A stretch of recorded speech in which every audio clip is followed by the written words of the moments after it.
नमस्कार, मैं हूं सोनम सिंह और आपका स्वागत करती हूं इंडस टुडे में। आज हम मौजूद हैं माखनलाल चतुर्वेदी राष्ट्रीय पत्रकारिता एवं संचार विश्वविद्यालय में, जो कि एशिया की पहली हिंदी यूनिवर्सिटी है। आज हम यहाँ पे देखेंगे कि एनएसएस द्वारा, जो एनएसएस के स्वयं सेवक है, उनके द्वारा यहाँ पे पक्षियों के लिए दाना पानी का आयोजन किया जा रहा है। यानी कि हम ये कह सकते हैं कि एक तरफ जहाँ आप देख सकते हैं देश में ऐसे किया जाता रहा है कि जानवरों के घर को उजाड़ा जा रहा है, उस वहीं दूसरे तरफ एनएसएस के स्वयं सेवकों द्वारा जानवरों को सहूलियत देने के लिए प्रयास किया जा रहा है।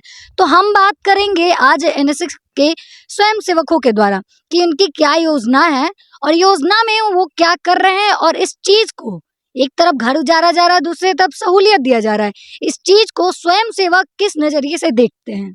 तो आज हम बात करते हैं एनएसएस के स्वयं सेवकों से, इनसे ही जानते हैं इस योजना के बारे में। क्या नाम है आपका? मेरा नाम मानसी शर्मा है और मैं बीए एमसी की छात्रा हूँ, सेकंड सेमेस्टर। हमें इस योजना के बारे में और हमारे दर्शकों को योजना के बारे में। हमारे द्वारा ये योजना चलाई जा रही है जिसे हम कहते हैं दाना पानी योजना। अभी गर्मियों का समय है, काफ़ी गर्मी है, तो पक्षियों के लिए काफ़ी ये चिंता का विषय हो जाता है कि वो प्यासे रहते हैं। तो हम लोगों के द्वारा एक पहल की गई है, ये पिछले वर्षों में भी की गई है, पर इस वर्ष हमने सोचा कि गर्मी काफ़ी बढ़ गई है, तो हम कोशिश कर रहे हैं कि सारे वॉलंटियर से हम लोगों ने चंदा इकट्ठा किया है और इसके थ्रू हम ये दाना पानी लेके आए हैं और ये जगह जगह रखेंगे। जैसे हमारे कैंपस के क्योंकि बाहर तो हम इतना नहीं कर सकते, लेकिन अपने कैंपस में हम कोशिश कर रहे हैं कि हम दाना पानी रखें जो पशु पक्षियों के लिए पीने खाने के लिए हो सके। जी। हमारा एक क्वेश्चन है, आप हमें बताइएगा कि एक तरफ जहाँ आप देख रहे हैं हैदराबाद में जो अभी हो रहा था पंछियों का और जो भी जितने भी जानवर थे उनके घर उजाड़े जा रहे हैं, और दूसरी तरफ एनएसएस का ये योजना, इसके बारे में आप देखिए, जो हो रहा है उसका हम अभी वहाँ पर जाके कुछ नहीं कर सकते, लेकिन अपने थ्रू हम एक पहल कर सकते हैं कि हम जहाँ रह रहे हैं एटलीस्ट हम वहाँ पर कर सकें। तो राष्ट्रीय सेवा योजना जो है वो अपने स्तर पर जितना कर सकती है हम लोग कर रहे हैं। हम कोशिश करेंगे कि इसको और ज़्यादा विस्तार भी दे सके, लेकिन अभी क्या है, हम अब जैसे कैंपस में है, अगर कैंपस में ही नहीं होगा तो हम बाहर की बात कैसे कर सकते हैं। अभी हमने यहाँ से पहल की है और हम चाहते हैं कि इसे बड़े स्तर पर भी किया जा सके, और ये तभी होगा जब हम अपने छोटे स्तर से शुरुआत करेंगे। जी, बहुत बहुत धन्यवाद। तो आपने अभी मानसी को सुना, हमारे साथ अभी कुछ और स्वयंसेवक लोग मौजूद हैं, हम इनसे भी एक बार बात करने की कोशिश करते हैं। क्या नाम है? अनुष्का पांडे, और मैं बीएमसी सेमेस्टर 2 की छात्रा हूँ। जी, माखनलाल में आपने अभी, मैंने मानसी से भी यही क्वेश्चन पूछा, आपसे भी यही क्वेश्चन पूछती हूँ कि एक तरफ जानवरों के जो घर है उनको उजाड़े जा रहे हैं और दूसरी तरफ एनएसएस ये पहल ला रही है कि जानवरों को, जो भी पंछी वगैरह हैं, उनको थोड़ी सहायता मिले। तो इसको आप किस नज़र से देख रहे हैं? देखिए, राष्ट्रीय सेवा योजना का जो काम है वो छोटे स्तर से ही चालू होता है। जैसे अगर हम अपने ही आसपास नहीं वो काम करेंगे तो बड़े लेवल पे जा कर के वो चीज़ें सुधर ही नहीं पाएंगी। तो पहले छोटे से ही शुरुआत करनी चाहिए, और मुझे लगता है कि बहुत अच्छा काम है जो राष्ट्रीय सेवा योजना कर रही है, और हम लोग स्वयं सेवक हैं तो हम लोग को बहुत प्राउड महसूस हो रहा है जो भी हम लोग आज कर रहे हैं। जी, स्वयं सेवक के अलावा हम आपसे ये जानना चाहते हैं कि आप हमारे दर्शकों को इस चीज़ के बारे में कुछ बताना चाहेंगे या फिर कुछ ऐसा संदेश देना चाहेंगे जिससे वो भी मोटिवेट हो ये सब करने? देखिए, राष्ट्रीय सेवा योजना हमेशा से सेवा भाव से बहुत तत्पर रहती है और हर चीज़ को, मतलब बहुत सारे काम करते हैं हम लोग। तो मैं लोगों को यही कहना चाहूँगी कि वो भी एक इस पहल का हिस्सा बने, और आगे हम बहुत सारी चीज़ें और कर सकेंगे। जब जैसे जैसे लोग जुड़ते जाएंगे तो ये बड़े लेवल पे और ज़्यादा अच्छा होता जाएगा। तो मेरा बस यही संदेश है कि ऐसे ही अच्छे काम करते रहें।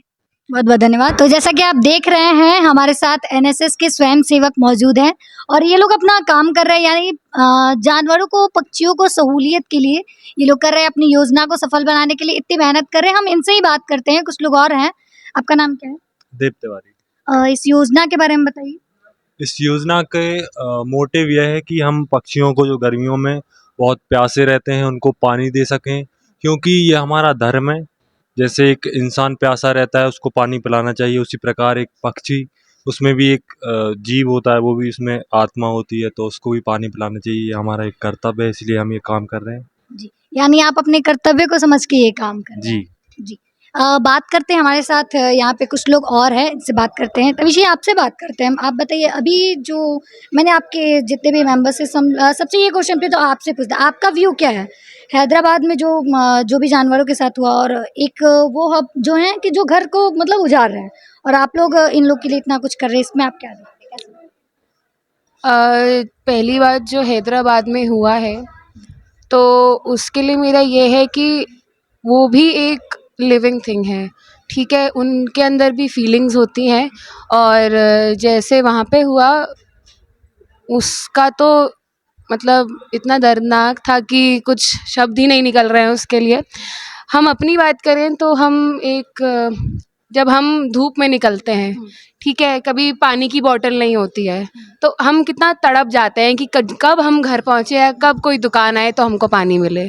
तो उसी बात को ध्यान में रखते हुए वो जो पशु पक्षी जो हैं, जो बोल नहीं सकते हैं, जो अपने विचार बता नहीं सकते कि उनको प्यास लग रही है, उनके लिए हम पहले से ही पानी रख रहे हैं अलग अलग जगह पे, ताकि उनको कभी ऐसा ना लगे कि मतलब आसपास जाते हुए भटके ना वो पानी के लिए।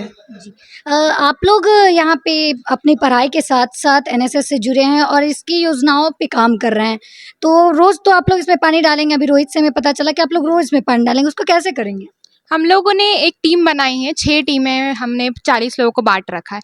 तो हम उन टीमों के अकॉर्डिंग हर दिन ड्यूटी लगाएंगे कि आज फर्स्ट ग्रुप का है तो वो लोग सब में घूम के पानी डालेंगे, आज सेकंड का है तो सेकंड ग्रुप मेंबर्स पानी डालेंगे, इस तरीके से, ताकि सबका काम, सबके चांसेस भी आ जाए और हमारा काम भी इजीली हो सके, सब अपने आगे काम भी कर सके, क्लासेस भी अटेंड कर सके सब। क्लासेस तो सबके सेम टाइम पे होते हैं। बट थोड़ा टाइम तो निकालना पड़ेगा अगर कुछ करना है तो मैनेज कर लेंगे थोड़ा। अगर एक आध लोग हर दिन, मतलब हर दिन क्लास नहीं छूटेगी ना, एक दिन छूटेगी किसी की दूसरे दिन छूटेगी, ऐसे होगा तो मैनेज हो सकता है, ऐसे दोनों काम साथ में होगा। यानी कि आप लोग अपने पढ़ाई के साथ साथ एक्स्ट्रा एक्टिविटीज़ में ही ज़्यादा जी हाँ, तो वो तो ज़रूरी है, एक्स्ट्रा एक्टिविटीज़, क्लासेस तो होती रहेंगी। बहुत बहुत धन्यवाद। तो अभी हमारे साथ एक और एनएसएस के स्वयंसेवक जुड़ गए हैं, हम इनसे बात करेंगे। क्या नाम है आपका? रोहित धाकड़। इस योजना के बारे में हमारे दर्शकों को बताइए। देखिए, राष्ट्रीय सेवा योजना एक ऐसी, मतलब गवर्नमेंट द्वारा जो चलाई जाती है, तो इससे जुड़कर आप देश हित में, राष्ट्र के हित में कई सारे सेवा के काम कर सकते हैं। जैसे कि आज हम क्या कर रहे हैं, अभी गर्मी का सीजन चल रहा है, कई सारे बर्ड्स होते हैं, उनको पानी नहीं मिलता, तो हमने क्या किया है, अलग अलग जगह अलग अलग पेड़ पौधों पर हम पोट्स लटका रहे हैं, ताकि और उनमें पानी भी भर रहे हैं, और दिन प्रतिदिन हर दिन उनको हम फिल किया करेंगे, ताकि जो जितने भी बर्ड्स होते हैं उनको पानी मिल सके। तो ऐसी सिर्फ एक यही नहीं, कई सारी गतिविधियां होती हैं जिसमें एनएसएस के स्वयंसेवक भाग लेते हैं, और उनसे उनका व्यक्ति निर्माण भी होता है और देश सेवा के प्रति उनका मतलब जागरूकता भी बढ़ती है। अभी आपने बात की देश के बारे में, तो देश की पक्षियों, देश के जानवरों के बारे में आपने कहा, तो आपको अभी हैदराबाद वाला सीन तो पता ही होगा, उस चीज़ को लेके आप किस नज़रिए से देखते हैं? देखिए, हैदराबाद में जो हुआ वो बहुत गलत था, और सिर्फ हैदराबाद की ही बात क्यों करें, हैदराबाद का एक ऐसा मुद्दा था जो सोशल मीडिया पर उड़ गया, लेकिन कई सारी ऐसी जगह है जहाँ पे गवर्नमेंट और प्राइवेट सेक्टर भी कटिंग कर रहे हैं। तो ये चीज़, इसके प्रति मतलब लोगों को जागरूक होना चाहिए और लोगों को इसके खिलाफ आवाज़ उठानी चाहिए। जैसे कि हैदराबाद में स्टूडेंट ने प्रोटेस्ट किया, तो सुप्रीम कोर्ट ने उस पर स्टे लगा दिया। तो जहाँ जहाँ गलत दिखे, देश के युवाओं को उस पर आवाज़ उठानी चाहिए, क्योंकि देश का युवा ही है, अगर वो गलत चीज़ों के खिलाफ आवाज़ उठाएगा तभी इस देश को मतलब आगे बढ़ेगा, और तभी हम विकसित भारत की ओर बढ़ेंगे। जी, विकसित भारत की बात कही आपने, तो हम अभी बात करते हैं कि अभी हमने आप लोगों की योजना के बारे में जाना और उसके बाद हैदराबाद के सीन को लेके देखा। अब हम ये आपसे जानना चाहते हैं कि आप लोग तो स्वयंसेवक से जुड़े हुए हैं, इस एनएसएस से जुड़े हुए, तो आप लोग ये कार्य कर रहे हैं, अब बाकी के जो लोग हैं उनको आप क्या संदेश देना चाहते हैं? देखिए, एक और मुख्य उद्देश्य एनएसएस का ये है कि हम सिर्फ साफ सफाई या अन्य जो सेवा की गतिविधि हैं सिर्फ इनमें भाग नहीं लेते, हम लोगों को दिखाते हैं, उनको ये बताते हैं, उनको प्रोत्साहित करते हैं ये सारी गतिविधियों में भाग ले कि आप भी करो, जैसे कि हम लोग आज ये कर रहे हैं। तो इसको देख के और लोग भी प्रेरित होंगे, अपने अपने घरों में, गार्डनों में, जहाँ भी वो देखेंगे वो ऐसी चीज़ें गतिविधियाँ करेंगे। तो कुल मिला के एनएसएस का उद्देश्य है सेवा, और जिससे हमारा भी व्यक्तित्व निर्माण हो रहा है और लोगों को भी संदेश मिल रहा है कि हमको देश हित में कुछ करना है। जी, सबसे पहले पत्रकारिता यूनिवर्सिटी में अभी हम खड़े हैं, और कौन कौन सी योजनाएं हैं जो एनएसएस के द्वारा इस यहाँ के जो छात्र हैं वो इससे जुड़ के काम कर रहे हैं, एक दो बता दीजिए। देखिए, जैसे कि कई सारी गतिविधियाँ होती हैं, एक कैंप होता है, एनएसएस के कई सारे कैंप लगते हैं, तो उन कैंपों में क्या होता है, बहुत सारी चीज़ें सिखाई जाती हैं आपको। जैसे अभी हम कैंप में गए थे, हमको डिज़ास्टर मैनेजमेंट के बारे में सिखाया गया कि कहीं आप फंस जाओ, कोई आपदा आ जाए, तो कैसे आप खुद को, अपने आसपास के लोगों को, परिवार को, सबको बचा सकते हैं। तो एनएसएस मतलब एक बहुत बड़ी ब्रांच है, जिसमें बहुत कुछ सीखते हैं हम, जो हमारे लिए भी और दूसरे लोगों के लिए भी हम मतलब बहुत सारी चीज़ें कर सकते हैं। जी, बहुत बहुत धन्यवाद रोहित आपका। तो आपने अभी रोहित को सुना, इन्होंने कहा कि एनएसएस व्यक्ति निर्माण का भी कार्य करती है। आज आपने हमारे स्वयं सेवकों को यानी एनएसएस के स्वयं सेवकों को सुना कि इनका क्या कहना है। इनका ये कहना था इस चीज को लेके, इनकी योजनाओं को लेके, कि जिस तरह से हैदराबाद में जानवरों के ऊपर जुल्म किया जा रहा है, उस तरीके को उसको सुधारने के लिए ये लोग अपने घर से प्रयास करेंगे। यानी कहते हैं ना, इनका ये कहना था एक तरीके से कि हम बदलेंगे तो युग बदलेगा। तो पहले शुरुआत अपने प्रांगण से करना चाहिए, अपने घर से करना चाहिए। तो जुड़े रहे हमारे साथ आगे के तमाम खबरों के लिए, और ऐसे ही तमाम वीडियोस के लिए हमें फॉलो और लाइक जरूर करें।